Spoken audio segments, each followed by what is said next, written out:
मंचर येथे हिंदू जन आक्रोश मोर्चाचे आयोजन.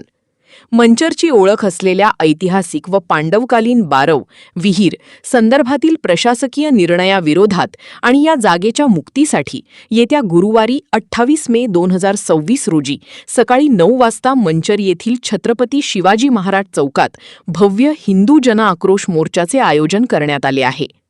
पांडवकालीन बारव मुक्ती संग्राम या मोहिमेअंतर्गत हा मोर्चा निघणार आहे.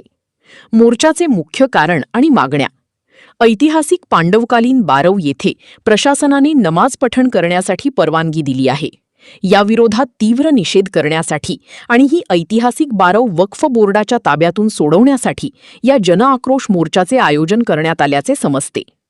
या आंदोलनाचे नेतृत्व आणि मार्गदर्शन करण्यासाठी महेशदादा लांडगे, भोसरी विधानसभेचे आमदार, व संग्राम भैया जगताप, अहिल्यानगर विधानसभा आमदार, तसेच सागर भैया बेग हे उपस्थित राहणार असून सोशल मीडियावर या संदर्भातील पोस्ट फिरवून या आंदोलनात मोठ्या संख्येने सहभागी होण्याचे आवाहन आयोजकांकडून करण्यात येत आहे. या पार्श्वभूमीवर मंचर आणि परिसरात कायदा व सुव्यवस्थेच्या दृष्टीने प्रशासन सतर्क असल्याचे समजते.